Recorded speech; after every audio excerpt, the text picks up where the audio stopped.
آج تو سمجھتا ہے کہ میں نے دنیا کو مسخر کر لیا ہے، لیکن یہ کہانیاں تیرے سے قبل بھی تھیں۔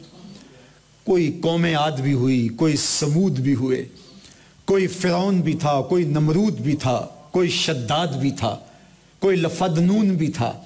زمانے پہ بڑے بڑے لوگ آئے، وہ بھی تھا جس نے دنیا کیوں بنا لیں گے، اللہ کی جنت کا مذاق اڑایا۔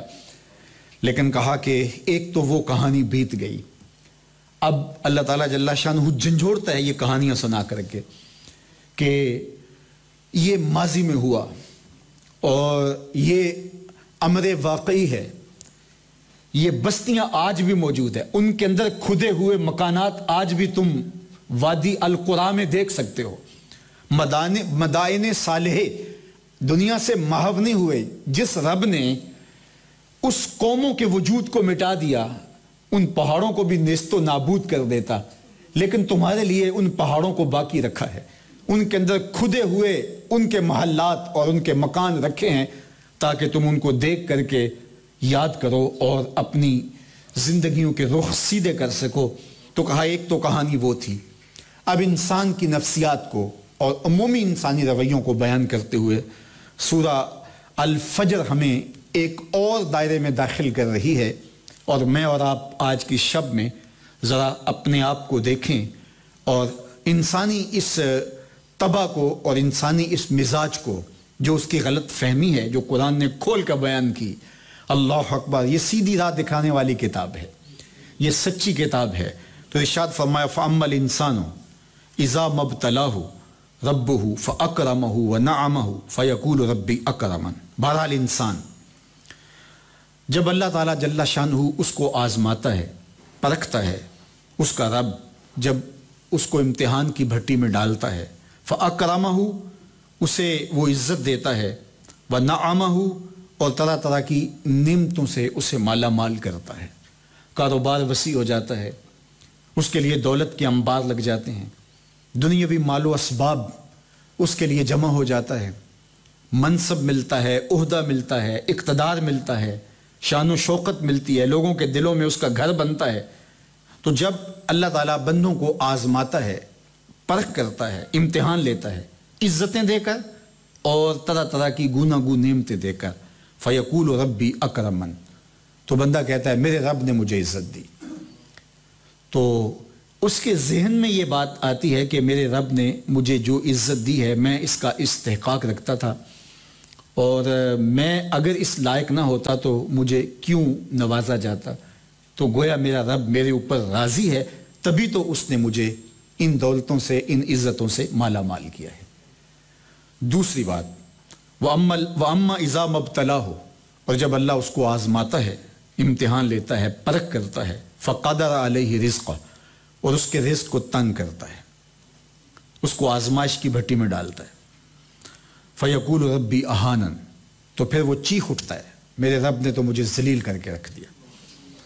حالانکہ اس کو دولت کا دیا جانا یہ بھی اس کی آزمائش تھی، اور اس کو غربت کی بھٹی میں ڈالا جانا یہ بھی اس کی آزمائش تھی۔ دو طرح کے لوگ ہوتے ہیں، ایک وہ ہوتے ہیں کہ جن کو دولت روزی روٹی حرام کی، لوگوں کا خون نچوڑ کے، فساد اور دنکے سے، ناجائز فروشی سے مال کماتا ہے، اور ایک عالی نسب محل نما مکان بنا کے اوپر لکھتا ہے ھذا من فضل ربی، یہ میرے رب کا فضل ہے، حالانکہ وہ فضل نہیں تھا، وہ اس کے لیے امتحان تھا، آزمائش تھی اس کے لیے۔ لیکن وہ بھول جاتا ہے کہ میں نے کسی کا حق غصب کیا ہے، کسی کا مال لوٹا ہے، میں نے کئی گھر اجاڑے ہیں تو اپنا گھر آباد کیا ہے، تو وہ اس کو بھول جاتا ہے اور کہتا ہے یہ میرے رب نے چاہا تو ایسا ہوا، تو وہ جواز فراہم کر لیتا ہے اپنے لیے اور کہتا ہے کہ یہ میرے رب نے میرے اوپر فضل کیا ہے اور میرا رب میرے اوپر راضی ہے تو ایسا ہوا ہے۔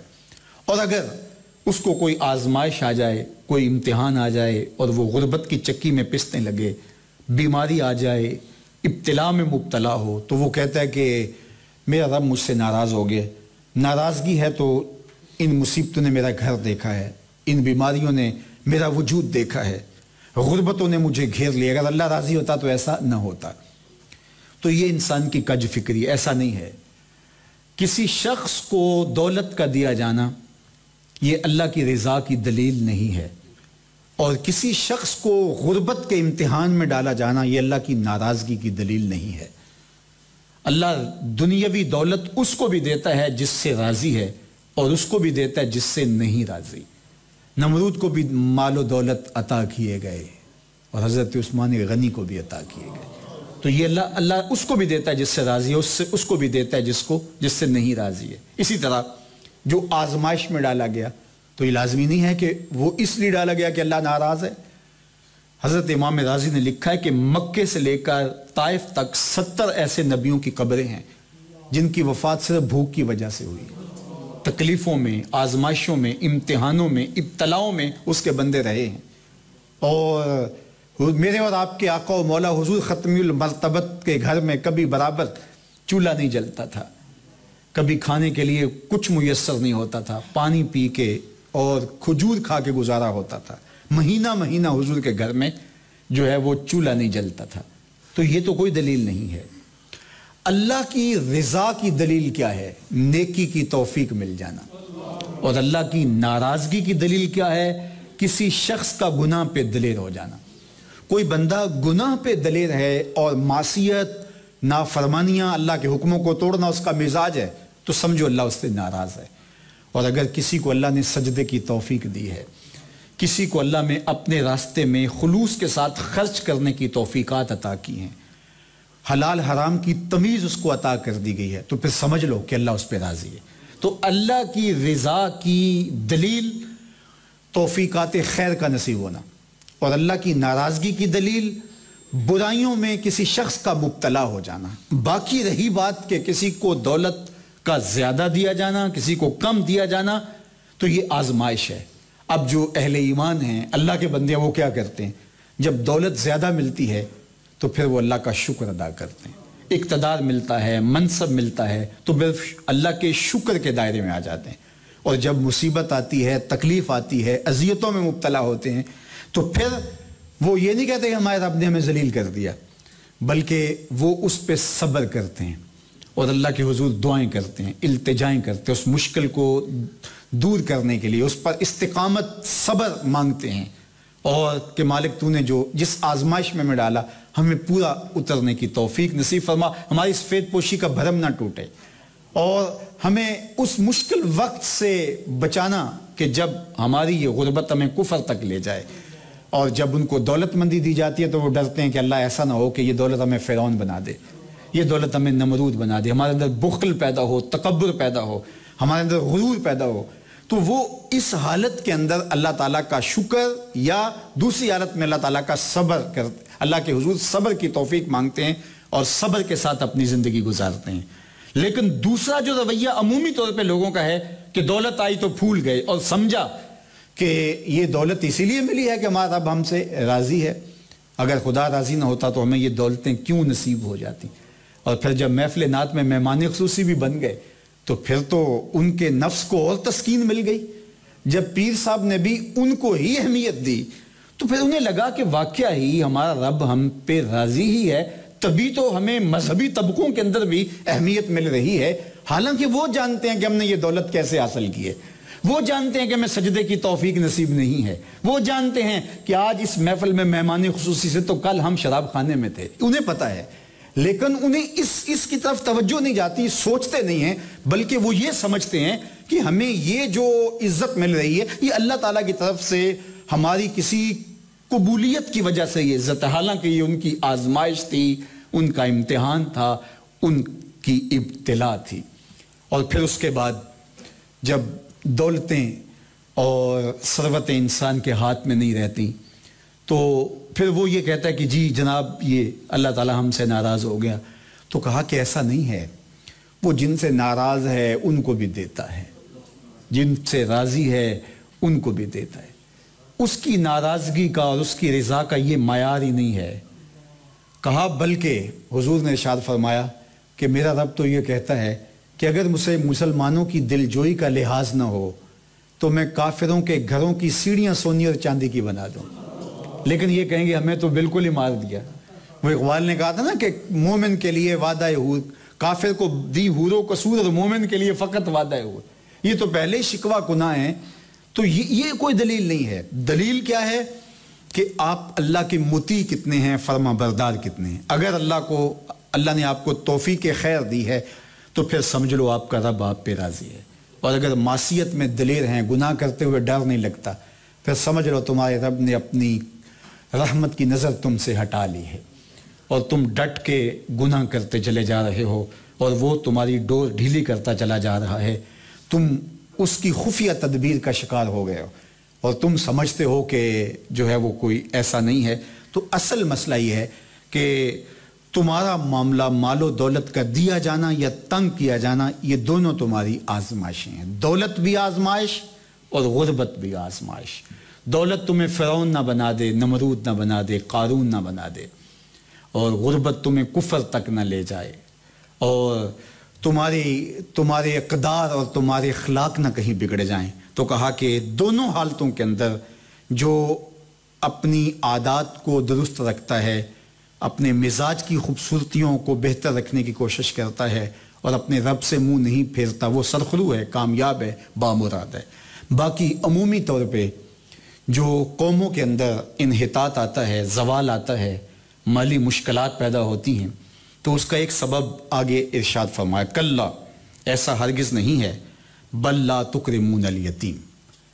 یہ جو تم مالی مشکلات میں مبتلا ہوئے ہو، تمہاری معیشت میں بحران آیا ہے اور تم ایک ہر طرح کے دنیاوی وسائل رکھنے کے باوجود بھی تنگ دست ہو گئے ہو، تو اس کا سبب غور کرو. اس کا سبب روحانی ہے، اور وہ کیا ہے؟ بل لا تکرمون الیتیم. اس کا سبب یہ ہے کہ تم یتیم کی عزت نہیں کرتے. یہ ہے سبب اس کا. جو تم معاشی بحرانوں میں مبتلا ہو، جو تم تے در تے مصیبتوں میں مبتلا ہو، تم ہر طرح کے مادی اور معدنی وسائل ہونے کے باوجود بھی کوڑی کوڑی کے لیے ترس گئے ہو، جو تم قرضوں کے بوجھ تلے دب گئے ہو، تمہیں ذلت کی جگہ پہ کھڑا کر دیا گیا ہے، تو اس کا سبب قرآن بتاتا ہے کہ تم یتیم کی عزت نہیں کرتے. یہ ہے تمہارا مسئلہ. اب یہاں قرآن مجید کا اسلوب بیان دیکھیے کتنا دل آویز اور خوبصورت، اور مذہب اسلام کی خوبصورتی دیکھیے. غریبوں کو، یتیموں کو، لاچاروں کو، اپاہج اور کمزوروں کو، بیوگان اور اراملہ اور مساکین کو مدد کرنا، ان کی اعانت کرنا، ان کو کھانا دینا، یہ تو سارے لوگ کہتے ہیں. لیکن قرآن نے کتنی خوبصورتی کے ساتھ ہمیں بتایا کہ مسئلہ کھانے کا نہیں ہے، مسئلہ ان کو عزت دینے کا ہے. اگر تم ان کو کھانا دیتے ہو اور تذلیل بھی کرتے ہو تو تم اللہ کی رضا کبھی نہیں پا سکتے. اللہ کی رضا تمہیں تب نصیب ہوگی جب تم ان کی عزت نفس کا خیال رکھو گے، ان کی تذلیل نہیں کرو گے. تمہارا تعاون کا وہ توڑا ان کی تذلیل کا سبب نہیں بنے گا. تم ان کی تصویریں اور ان کے فوٹو سوشل میڈیا پہ اور اخباروں پہ ڈال کر کے ان کی غربت کا تماشا نہیں اڑاؤ گے اور ان کی تذلیل کا سبب ذریعہ نہیں بنو گے، تو پھر تمہارا رب تم سے راضی ہے. تو بات کھانا دینے کی نہیں ہے. قرآن کہتا ہے تم ان کی خدمت کرو، ان کو کھانا کھلاؤ، لیکن اس چیز کا تمہیں پہلے خیال ہونا چاہیے کہ تم ان کی عزت نفس کو مجروح نہ ہونے دینا. وَرَجُلٌ تَصَدَّقَ بِصَدَقَةٍ فَأَخْفَاهَا حَتَّى لَا تَعْلَمَ شِمَالُهُ مَا تُنْفِقُ يَمِينُهُ. میرے حضور نے فرمایا جس شخص نے صدقہ کیا اور اتنے مخفی انداز میں کیا کہ جو دائیں ہاتھ نے خرچ کیا وہ بائیں ہاتھ کو اس کا پتہ ہی نہ چلا، قیامت کے دن جب کوئی سایہ نہیں ہوگا اللہ ایسے شخص کو اپنے عرش کا ٹھنڈا سایہ نصیب فرمائے گا. کتنی بڑی بات ہے. قرآن نے ہمیں اعلانیہ خرچ کرنے کا بھی کہا، سرًا و اعلانیہ دونوں طریقے بتائے ہیں. اعلانیہ بھی خرچ کر سکتے ہو، مخفی بھی خرچ کر سکتے ہو، لیکن اعلانیہ خرچ تم تب کرو گے جب کسی کی عزت نفس کا مسئلہ نہیں ہوگا. آپ مسجد کے لیے فنڈ مانگ رہے ہیں، کوئی بات نہیں، یہاں تو کوئی ایسا شخص نہیں ہے، لیکن کسی ایک شخص کو دے رہے ہیں تو پھر آپ کو اس بات کا خیال کرنا ہوگا، اس وقت پھر مخفی کرنا تمہارے لیے ضروری ہے۔ اسی طرح اگر تم ترغیب کے لیے کر رہے ہو تو کوئی بات نہیں ہے، لیکن اس میں بھی تم یہ خیال رکھو کہ ترغیب میں بھی کسی کا دل نہ دکھنے پائے، کسی کی تصویر نہ آنے پائے۔ ترغیب دلانے کے بہت سارے طریقے ہیں، لیکن ترغیب دلانے سے قبل اپنے دل سے سوال کر لو، ترغیب کے پیچھے چھپی ہوئی کہیں ریاکاری تو نہیں ہے؟ چونکہ ریاکاری جو ہے یہ کالے پتھر پر کالے رنگ کی چونٹی چلے تو اس کی چال سے بھی زیادہ باریک ہے، تو یہ بڑی باریک چال ہے۔ تو بعض کا بندہ کہتا ہے میں تو ترغیب کے لیے کر رہا ہوں، لیکن اس کے پیچھے اس کا نفس کھڑا ہوتا ہے اور اس کے نفس پہ یہ شاک ہوتا ہے کہ وہ بغیر تشہیر کے کرے، تو وہ ترغیب کا نام لے کے اپنی اس ریاکاری کے اوپر ترغیب کا پردہ ڈالنا چاہتا ہے، لیکن ہوتی ریاکاری ہی ہے۔ تو یہ اپنے آپ سے پوچھے، بندے کو پتا ہوتا ہے کہ میں کہاں کھڑا ہوں۔ اقبال نے کہا تھا کہ ملا سے نہ پوچھ اپنے دل سے پوچھ، تو بندے کو پتا ہوتا ہے کہ یہ ترغیب ہے یا اس کے پیچھے چھپی ہوئی ریاکاری ہے، اور ریاکاری تھوڑی سی بھی اللہ کو قابل قبول نہیں ہے۔ حضرت ابو امامہ الباہلی رضی اللہ تعالیٰ عنہ فرماتے ہیں کہ میں نے حضور سے پوچھا کہ ایک شخص جہاد کرتا ہے اور اپنی جان وار دیتا ہے اور اس کا مقصد اللہ کے دین کو سر بلند کرنا ہے، لیکن اس کے ذہن میں یہ بھی ہے کہ چلو میری بہادری کے جھنڈے بھی لگ جائیں گے تو کیا اس کو اس عمل کا صلہ ملے گا؟ تو میرے حضور نے ارشاد فرمایا فلا شیء لہ، اسے کوئی اجر نہیں ملے گا۔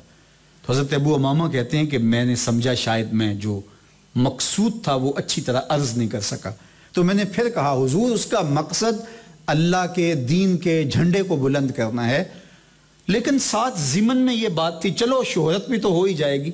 تو حضور نے پھر فرمایا کہ فلا شیء لہ، اسے کوئی اجر نہیں ملے گا۔ کہتے ہیں میں پھر سمجھا کہ میں صحیح طرح عرض نہیں کر پایا، میں نے پھر کہا حضور اس کا مقصد اعلاء کلمت الحق ہے، اللہ کے دین کے جھنڈے کو اونچا کرنا ہے، یہ بات ضمن میں ہے کہ چلو شہرت بھی ہو جائے گی، ناموری بھی ہو جائے گی۔ حضور نے پھر تیسری مرتبہ فرمایا اسے کوئی اجر نہیں ملے گا، اور فرمایا اللہ صرف اسی عمل کو قبول کرتا جو محض اس کے لیے کیا جائے۔ تیرے عمل میں اخلاص ہو تو اس کا اجر کچھ اور ہے، حور و خیام سے گزر بادہ و جام سے گزر، جو محض اس کی رضا کے لیے عمل کیا جائے وہی عمل ہے۔ حضرت معاذ بن جبل رضی اللہ تعالیٰ عنہ حضور کے روضہ انور کے پاس بیٹھ کے رو رہے تھے، حضرت عمر گزرے تو رک گئے، کہا معاذ رو رہے ہو؟ کہا کہ صاحب مزار کا ایک فرمان یاد آیا جس نے مجھے رلا دیا۔ تو کہا وہ کیا فرمان تھا؟ کہا ایک دن حضور نے کہا تھا تھوڑی سی ریا بھی شرک ہے، تھوڑی سی ریا بھی شرک ہے۔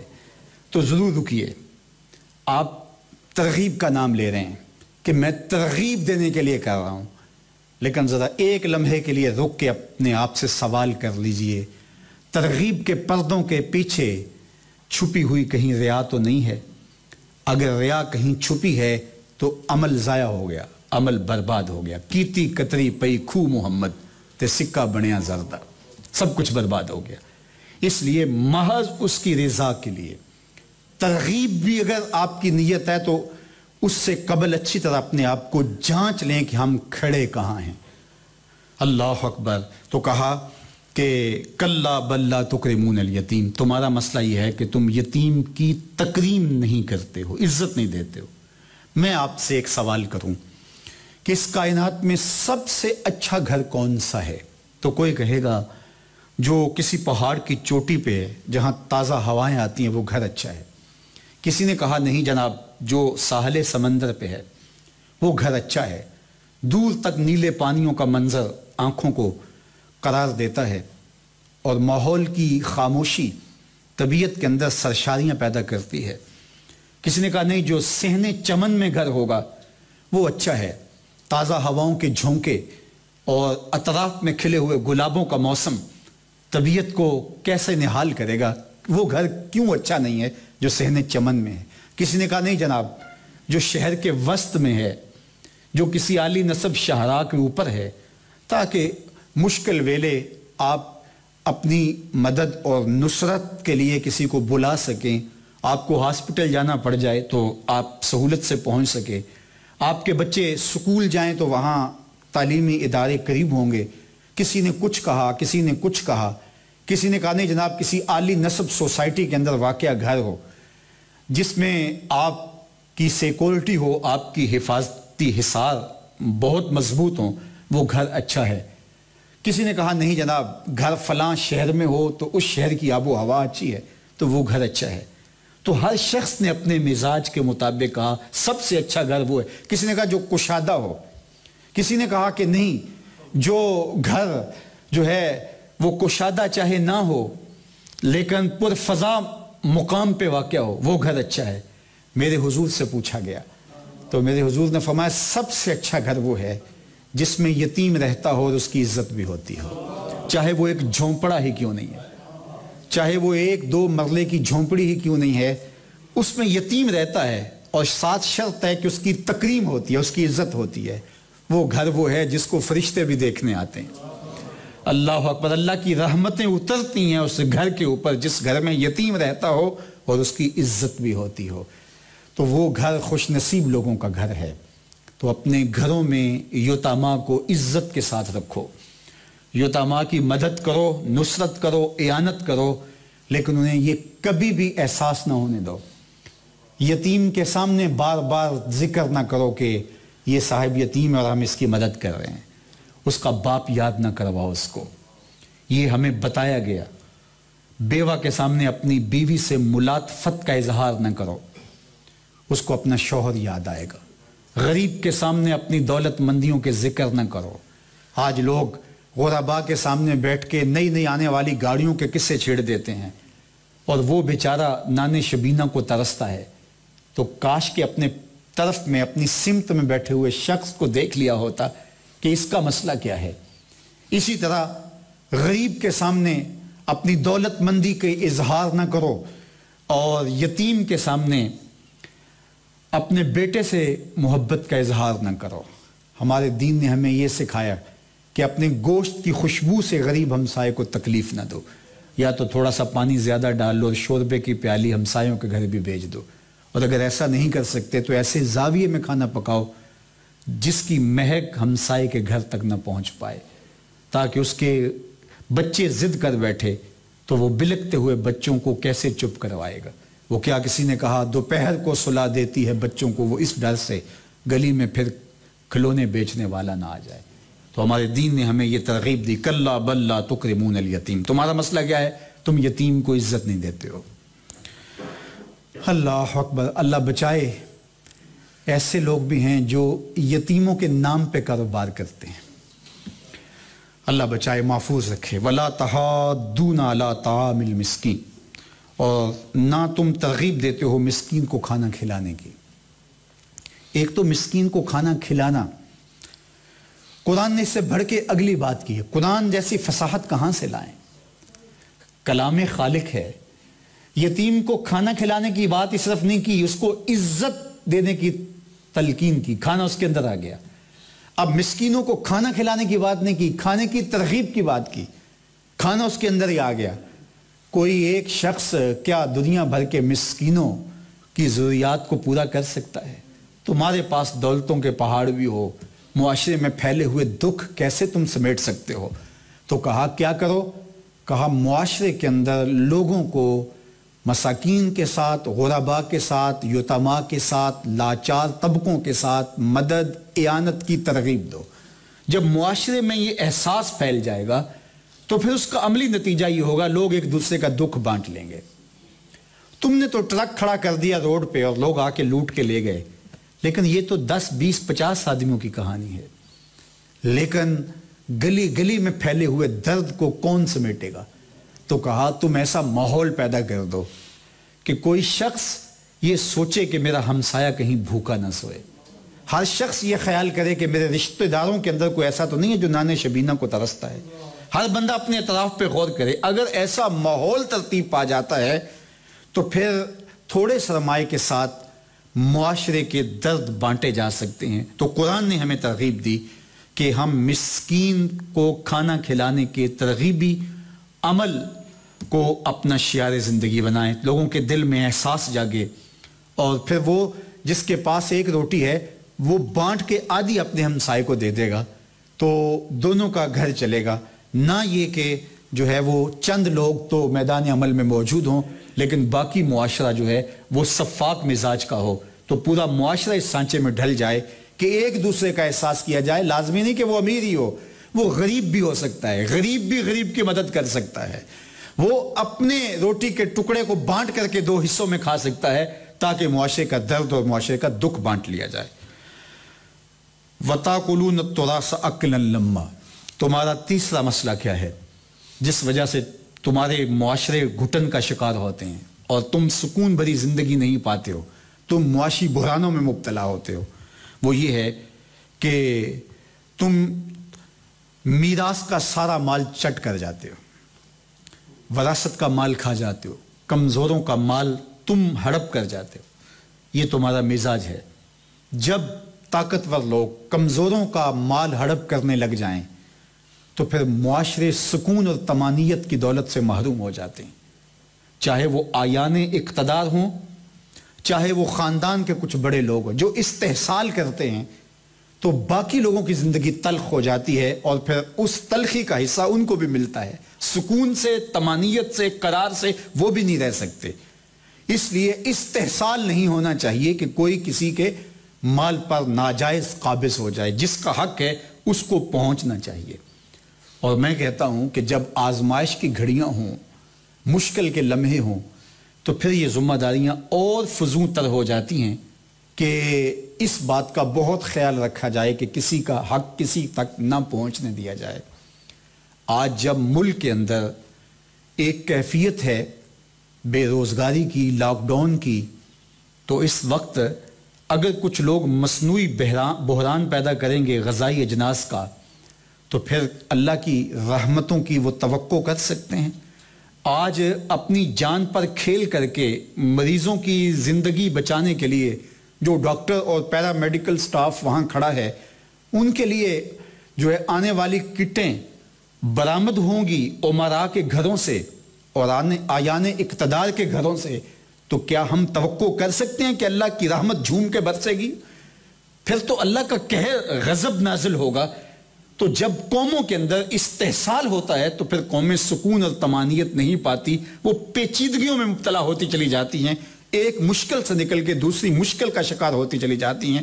تو اللہ تعالیٰ نے ارشاد فرمایا وَتَأْكُلُونَ التُّرَاثَ أَكْلًا لَمًّا. ان کا معاملہ یہ ہے کہ ان کے پیٹ بھرتے نہیں ہیں، وہ مال لوگوں کا ہڑپ کر جاتے ہیں، حتیٰ کہ وراثت کا مال ہڑپ کر جاتے ہیں. وَتُحِبُّونَ الْمَالَ حُبًّا جَمًّا. اور دولت سے حد درجہ محبت کرتے ہیں، ٹوٹ کے چاہتے ہیں دولت دولت دولت دولت، اور دولت کی محبت ہر وقت. اللہ تعالیٰ قرآن مجید میں ایک دوسرے مقام پہ ارشاد فرماتا ہے الذی جمع مالا وعدد. یہ وہ بد نصیب شخص ہے جو مال جمع کرتا رہتا ہے وعدد، اور اس کو بار بار گنتا رہتا ہے. یحسب ان مالہ اخلد. اس کے دماغ کے اندر ایک کیڑا پیدا ہو جاتا ہے کثرت مال کی وجہ سے. وہ کیا ہے؟ یحسب، وہ گمان کرنے لگ جاتا ہے ان مالہ اخلد، اس کا مال اس کو لافانی کر دے گا. مال کی کثرت سے وہ ہر شے خرید سکتا ہے، وہ صحت خرید سکتا ہے، وہ عدالتیں خرید سکتا ہے، وہ کچہریاں خرید سکتا ہے، وہ لوگوں کو خرید سکتا ہے، وہ اپنی آسودگیاں اور سہولتیں خرید سکتا ہے، وہ صحت خرید سکتا ہے. اس کے ذہن میں یہ ایک خمار پیدا ہوتا ہے، اگرچہ میرا رب اس خمار کو اتارتا بھی ہے. ایسے منظر بھی زمانے میں دیکھے کہ اٹلی والوں نے اپنے پیسے سڑکوں پہ پھینک دیے کہ یہ کون سے پیسے تھے جو ہمارے عزیزوں کی جان بھی نہ بچا سکے. وہ مال، جس مال کو سنبھال کے رکھا کہ یہ مشکل ویلے کام آئے گا، وہ کام نہیں آ سکا. مشکل ویلے کام تمہارا مال نہیں آتا، مشکل ویلے مشکل کشا تمہارا رب ہی کام آتا ہے. اس کی دہلیز پر اپنے آپ کو جھکا کے رکھو اور اس سے کبھی بھی تعلق خراب نہ ہونے دو، وہ تمہارے کام کرے گا. لیکن انسان یہ گمان کرتا ہے، ارشاد میں الذی جمع مالا وعدد یحسب ان مالہ اخلد. وہ کہتا ہے میرا مال مجھ کو لافانی کر دے گا، دائمی بنا دے گا، میرا کوئی کیا بگاڑ سکتا ہے؟ دولت کے انبار ہوں گے تو.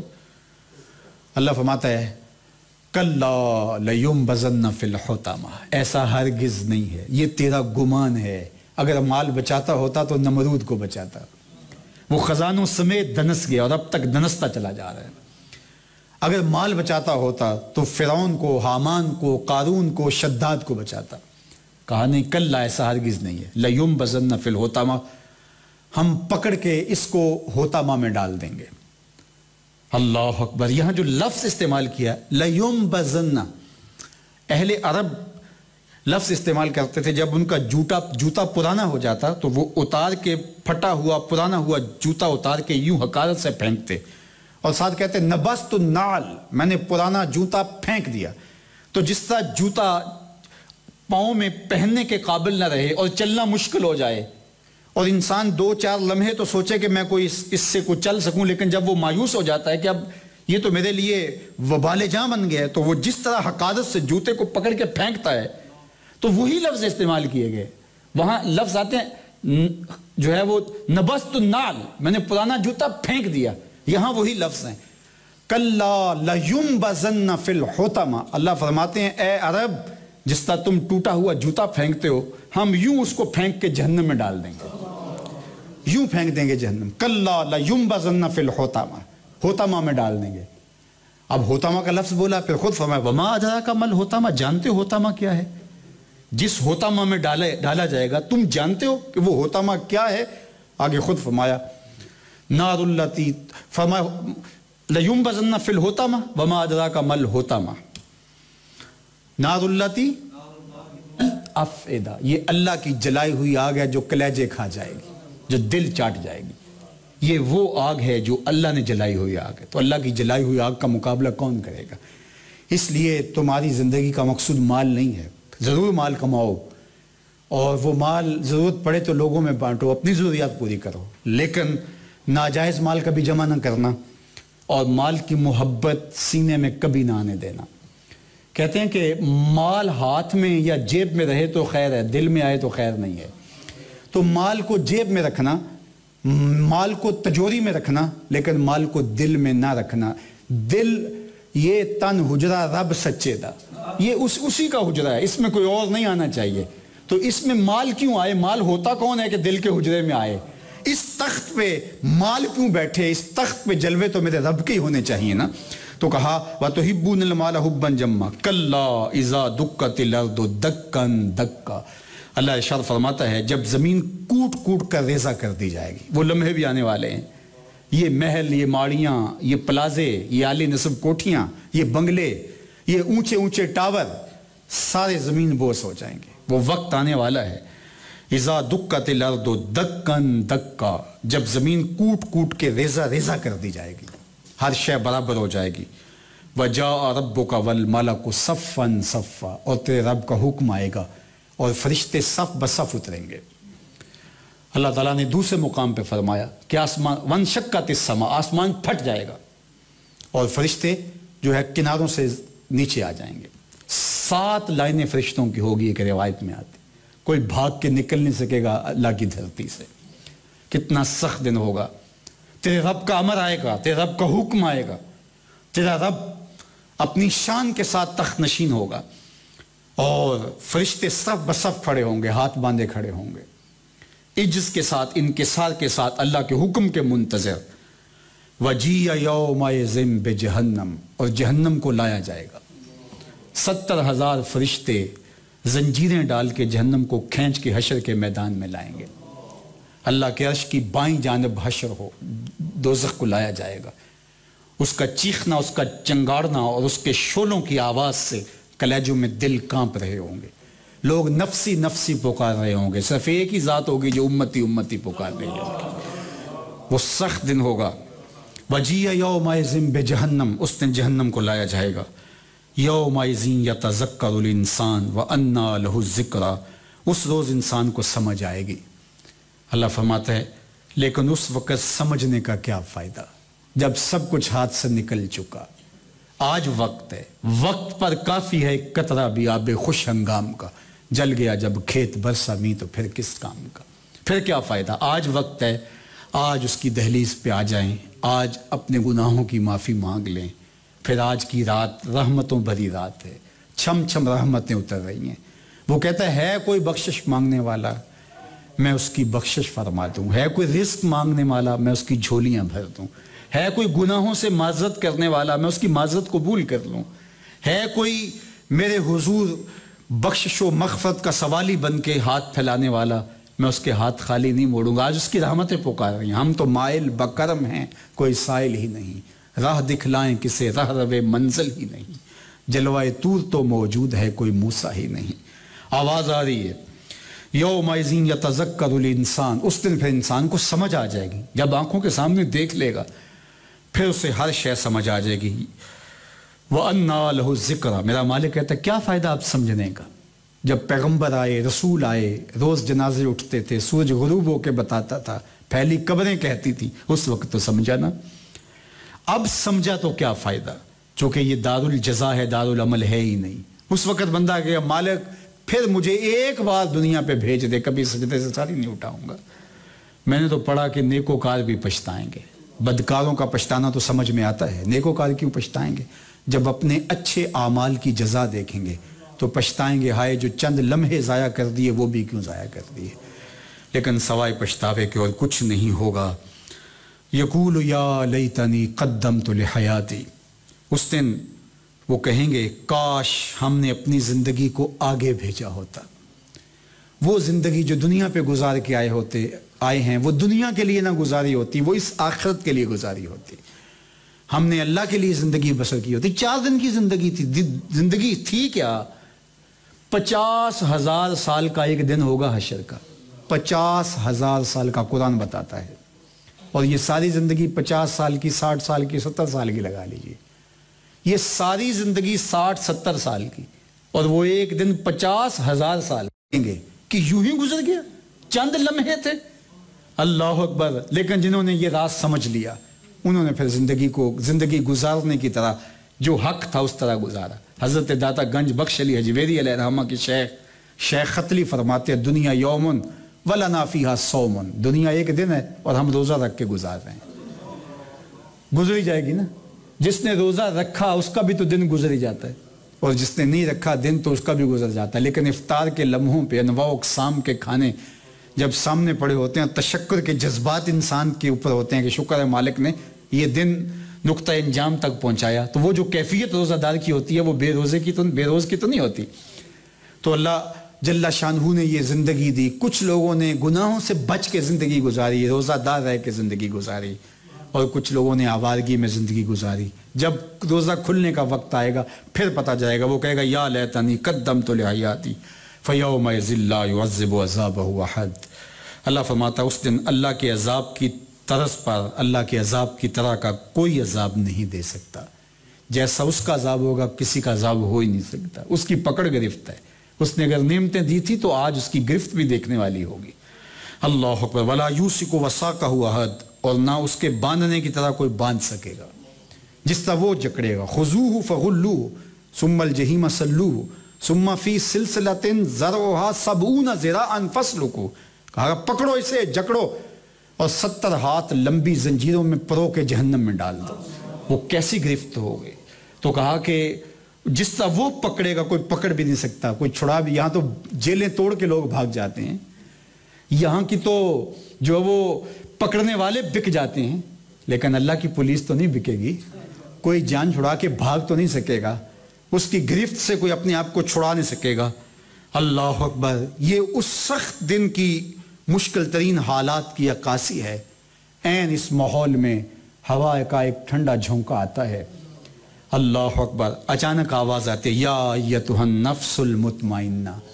یہ تو ان کی کہانی تھی جنہوں نے اللہ کے حکموں کو توڑا. اب وہ لوگ جنہوں نے اللہ کی رضا کے سانچے میں ڈھل کے زندگی گزاری.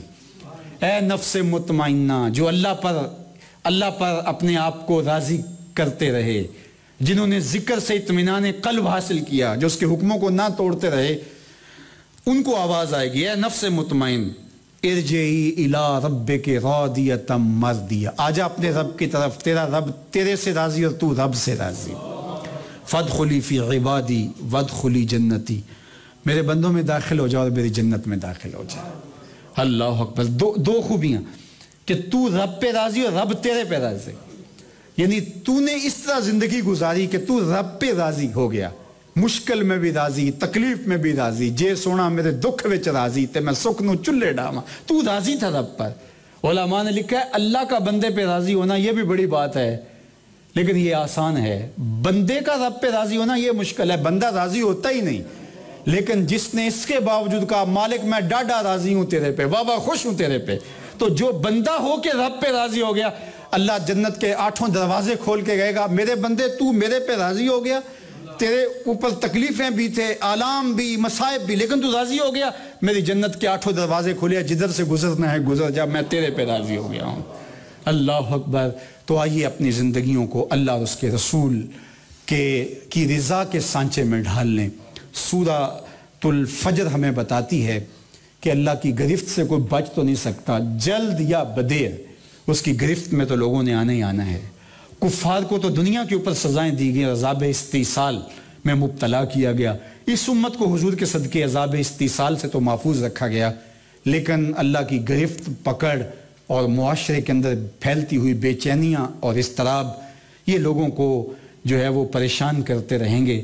لیکن جو اپنی زندگی کو اللہ اس کے رسول کے راستوں میں بسر کر دیتے ہیں, فضائے اکبر کے دن جب داروگیر کے لمحے ہوں گے, جب جہنم کو حشر کے میدان میں لایا جائے گا اور گندی اور لمبی گردن نکال کر کے وہ مجرموں کو ڈھونڈ رہی ہوگی, اس دن اللہ تعالیٰ اپنے ان بندوں کو آواز دے کے کہے گا وہ جنت کے در کھلے ہیں اور حوریں تمہارا انتظار کر رہی ہیں, غلمان تمہاری راہوں میں کھڑے ہیں, تم نے دنیا کو میرے لیے چھوڑا اور آج جنت جس کو آج تک کسی آنکھ نے دیکھا, کسی کان نے سنا نہیں اور کوئی دل دماغ اس کا تصور بھی نہیں کر سکتا, جو میں نے تمہارے لیے تیار کیا ہے, جاؤ وہاں بہتی نہریں اور خوبصورت باغات اور لٹکتے ہوئے پھل, سب سے بڑھ کر میری رضا تمہیں وہاں نصیب ہوگی.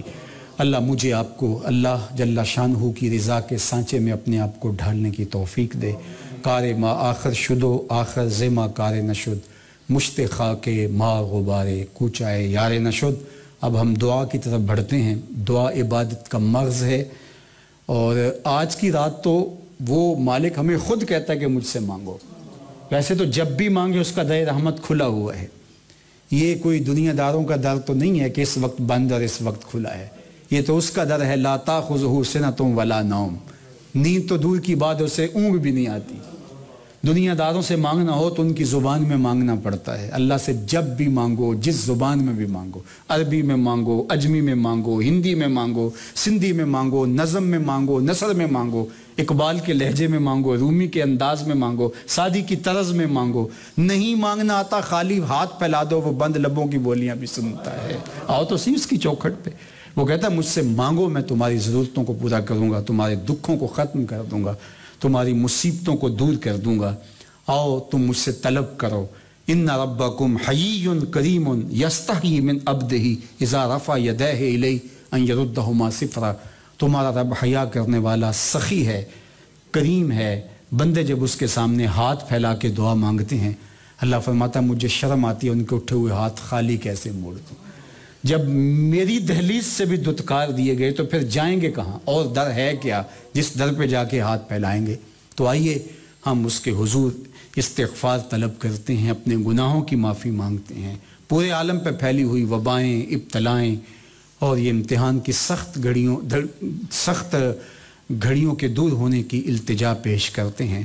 اللہ ہم سب کی مغفرت فرمائے. استغفر اللہ ربی من کل ذنب واتوب الیہ. استغفر اللہ ربی من کل ذنب واتوب. استغفر اللہ ربی من کل ذنب واتوب الیہ. استغفر اللہ. الحمد للہ رب العالمین والصلاة والسلام علی اشرف الانبیاء والمرسلین. اللہم انی اسألک العفو والعافیۃ والمعافاۃ الدائمۃ فی الدین والدنیا والآخرہ. اللہم یا ارحم الراحمین ارحم احوالنا. اللہم یا ارحم الراحمین ارحم احوالنا. اللہم اغفر ذنوبنا واستر عیوبنا وقلب قلوبنا ونور قبورنا وسہل مرادنا ویسر امورنا. اللہم اغفر لنا ولوالدینا ولمشائخنا ولاساتذتنا ولتلامذتنا ولمن لہ حق علینا ولجمیع امت سید الانبیاء والمرسلین.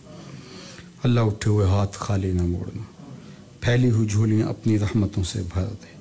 تیرے عاجز ناتواں کمزور بندے تیری رحمتوں کے ملتجی بن کے تیری چوکھٹ پہ آ پڑے ہیں. اللہ ہماری دعائیں قبول فرما, ہماری التجائیں قبول فرما۔ اللہ گناہوں کا بوجھ لیے، اللہ گناہوں کا بوجھ لیے کالے دل اور کالے منہ لے کر تیری چوکھٹ پہ ندامت کے ساتھ سر جھکائے ہوئے حاضر ہیں۔ میرے مالک ہمارے گناہ معاف فرما دے۔ لیلۃ البرات کے ان حسین لمحوں میں مالک تیرے محبوب کی زبان سے اس رات کی برکتیں اور اس رات کی رحمتیں سنی ہیں۔ تیرے محبوب کا فرمان کہ اس رات قبیلہ بنو کلب کی بکریوں کے بالوں سے زیادہ گناہ گاروں کو معاف کر دیا جاتا ہے۔ اے اللہ ہمارا شمار بھی ان گناہ گاروں میں فرما لے اور ہمیں معاف فرما دے، ہماری خطاؤں سے درگزر فرما، ہمارے گناہ معاف کر دے۔ اللہ ہمارے صغیرہ اور کبیرہ گناہ معاف فرما دے۔ اللہ ہمارے دلوں کی کالک اور میل اتار دے، ہمارے نامہ اعمال کی سیاہیاں مٹا ڈال۔ اللہ ہمارے نامہ اعمال کی سیاہیوں پر عفو و کرم کا قلم پھیر دے۔ اللہ ہمارے اندر ستھرے کر دے، ہمارے خیالوں کو پاکیزگی دے دے، ہماری سوچوں کو عفت عطا کر دے۔ اللہ ہم تیرے حضور عاجزی کر رہے ہیں، التجا کر رہے ہیں، ہمارے گناہوں کو معاف کر دے۔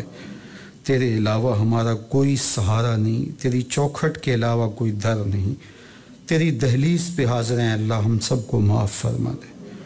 اے اللہ ندامت کے ساتھ سر جھکائے ہوئے تیرے حضور التجائیں پیش کر رہے ہیں، ہمیں معاف فرما دے۔ اے اللہ پوری دنیا پر جتنے لوگ ہمارے ساتھ ہاتھ پھیلائے آمین آمین پکار رہے ہیں، سب کو معاف فرما دے۔ اللہ اپنا خاص کرم فضل پوری امت مسلمہ کے شامل حال فرما دے۔ اللہ اپنا خاص کرم فضل ہم سب کا مقسوم فرما دے۔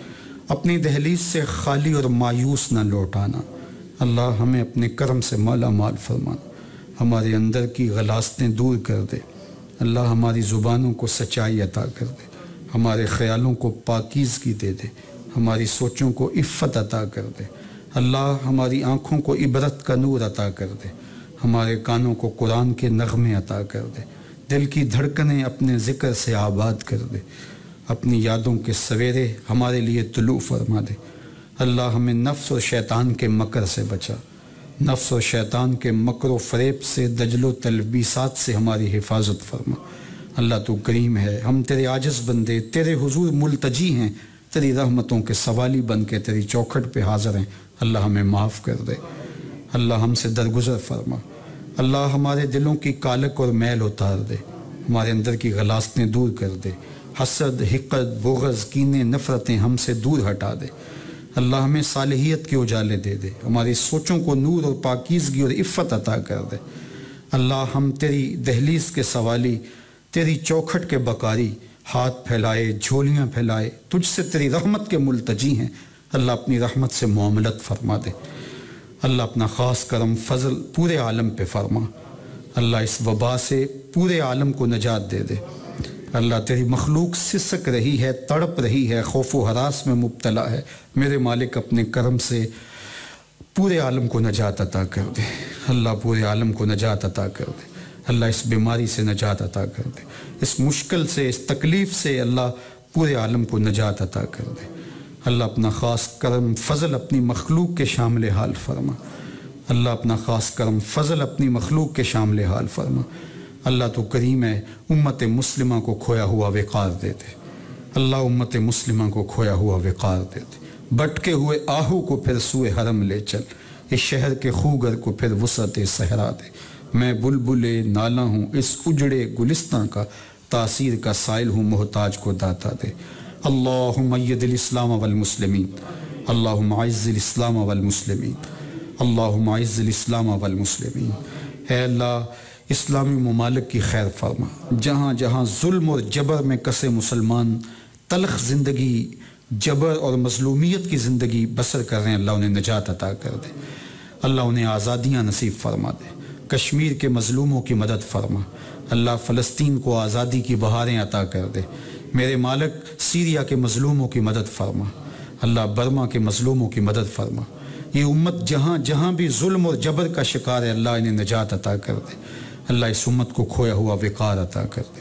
بھٹکے ہوئے آہو کو پھر سوئے حرم لے چل، اس شہر کے خوگر کو پھر وسعت صحرا دے۔ اے اللہ اس امت کو اپنی خاص پناہ نصیب فرما دے۔ اے اللہ ہماری کمزوریاں ہماری کوتاہیاں معاف فرما دے. اس امت کو صالح جرأت مند عالمی قیادت نصیب فرما. اس امت کو صالح جرأت مند عالمی قیادت نصیب فرما. اللہ بیدار مغز قیادت عالم اسلام کا مقسوم فرما دے. اللہ بلاد اسلامیہ کی خیر فرما. بلاد اسلامیہ کی خیر فرما. بلاد اسلامیہ کی خیر فرما. اللہ اس امت کو وحدت کے اجالے عطا کر دے. باہم جڑنے کی توفیق عطا کر دے. جو تقسیم ہے امت کے مابین گروہی مسلکی فرقہ وارانہ اور جس طرح کی بھی تقسیمات ہیں، اللہ ان سب کو دور کر کے حضور کے نام پہ سب کو جمع ہونے کی توفیق عطا کر دے. اللہ حضور کے نام پہ ان سب کو جمع ہونے کی توفیق عطا کر دے. عشق رسول کی دولت فراواں سب کا مقسوم کر دے. اللہ ہم سب کے اٹھے ہوئے ہاتھ خالی نہ موڑے جائیں. اللہ پھیلائی ہوئی جھولیاں اپنی رحمتوں سے بھر دی جائیں. اللہ ہمیں شفائیں عطا کر دی جائیں. دنیا کے اوپر جتنے بیمار ہیں انہیں شفا عطا کر دی جائے. پریشان حالوں کو خوشحال کیا جائے. دکھیوں کے دکھ دور کر دیے جائیں. اے اللہ اپنا کرم ہم سب کا مقسوم فرما دے. ہم سب کا مقدور کر دے. میرے وطن کی خیر فرما. میرے ملک کو امن کے اجالے دے دے. میرے ملک کو معاشی بحرانوں سے نجات عطا کر دے. میرے ملک کی معیشت کو استحکام عطا کر دے. معیشت کا جمال اور حسن عطا کر دے. اللہ میرے ملک کو ہر خیر عطا کر دے. ہر نظر بد سے ہر بدکار سے اس وطن کو محفوظ فرما. اللہ اس ملک کو ہر طرح کے وسائل سے مالا مال فرما. اللہ اس ملک کے ہر محافظ کی، چاہے وہ نظریاتی سرحد پہ کھڑا ہے یا جغرافیائی سرحد پہ کھڑا ہے، اللہ اس کی حفاظت فرما. اس ملک کو اپنی پناہیں اور اپنی امان نصیب فرما. اللہ اپنا خاص کرم فضل جملہ بیماروں کے شامل حال فرما. اللہ عرض وطن کے اندر اس مشکل لمحے کے اندر جو لوگ فراوانی کے ساتھ تیری رضا کے لیے اپنا مال خرچ کر رہے ہیں، ان کا خرچ کرنا قبول فرما. اے اللہ لوگوں کے دکھ بانٹنے کی ہمیں توفیق عطا فرما. بے روزگاروں، درد مندوں، مجبوروں، لاچاروں کی نصرت کرنے کی توفیق عطا فرما. اے اللہ اس سلسلے کے اندر جو لوگ میدان عمل میں موجود ہیں ان کی اعانت فرما. اے اللہ ہمارے دل ریا سے پاک فرما. ہمارے خیالوں کو عفت عطا کر دے. اے اللہ ہمیں ہمیشہ اپنی راہوں کا مسافر رکھنا. خدمت دین متین کی توفیق سے مالا مال فرمانا. اے اللہ تیرے پاکیزہ گھروں کی رونقیں بحال ہوں. اے اللہ تیرے پاکیزہ گھروں کی رونقیں بحال ہوں. حرمین طیبین کے در کو شادہ فرما دے. اے اللہ ہم جانتے ہیں یہ ہمارے گناہوں کی سزا کہ میرے مالک تو اتنا ناراض ہوا کہ اپنے گھروں کے دروازے بند کر لیے. اللہ اپنے کرم سے ہمیں معاف کر دے. ہم خطاوار ہیں، ہم قصوروار ہیں. اللہ ہم تیری رحمت کے ملتجی، تیری رحمتوں کے سوالی بن کے تیری دہلیز پہ حاضر ہیں. تجھے تیرے رسول کا واسطہ دیتے ہیں. اللہ تیرے رسول کا واسطہ، تیرے محبوب کا وسیلہ پیش کرتے ہیں. اللہ ہمیں معاف فرما دے. میرے مالک حضور کے وسیلے سے ہمیں معاف فرما دے. غار سجدہ کے نوکیلے پتھروں پر حضور کے سجدوں کا صدقہ ہمارے گناہ معاف فرما دے. اے اللہ حضور کی آنکھوں سے امت کے لیے بہے ہوئے آنسوؤں کا صدقہ ہمیں معاف کر دیا جائے. اللہ گنبد خضرا پر برسنے والی رحمتوں کا صدقہ ہمیں معاف کر دیا جائے. تیرے پاکیزہ گھر بیت اللہ میں 120 رحمتیں جو ہر لمحہ برسنی ہیں، ان برسنے والی رحمتوں کا صدقہ ہمیں معاف فرما دے. اللہ اپنے کرم سے ہمیں معاف فرما دے. اللہ ہماری خطاؤں سے درگزر فرما. تجھے واسطہ صحابہ رسول کا، تجھے وسیلہ پیش کرتے ہیں اطرت پیغمبر کا. تمہیں حضور علیہ السلام کی لاڈلی بیٹی حضرت سیدہ فاطمہ الزہرا کا وسیلہ پیش کرتے ہیں. اے اللہ تجھے حسنین کریمین کا وسیلہ پیش کرتے ہیں. بیمار زین العابدین کا وسیلہ پیش کرتے ہیں. سیدہ زینب کی پھٹی ہوئی چادر کا وسیلہ پیش کرتے ہیں. کربلا والوں کے بہتے ہوئے خون کا وسیلہ پیش کرتے ہیں. میرے مالک ہمیں معاف کر دے. ہماری خطاؤں سے درگزر فرما.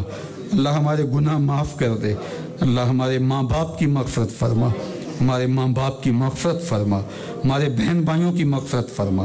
ہمارے بچوں کی مغفرت فرما. ہماری اولادوں کو راہ دین پہ مستقیم رکھنا. اے اللہ ہمیں دین کا ہمیشہ نوکر رکھنا.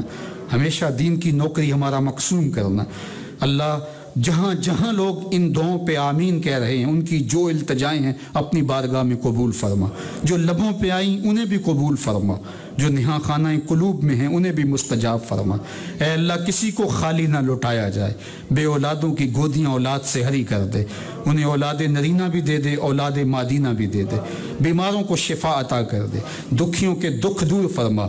جن کی اس دواجی زندگیوں میں تلخیاں ہیں اپنے کرم سے دور فرما. جو والدین اپنے بچوں کے لیے نیک رشتوں کی تلاش میں سرگرداں ہیں اللہ ان کے لیے صالح اسباب مہیا فرما۔ جو بیٹیاں سسرال میں دکھی ہیں اللہ انہیں سکھ عطا فرما، انہیں قرار نصیب فرما۔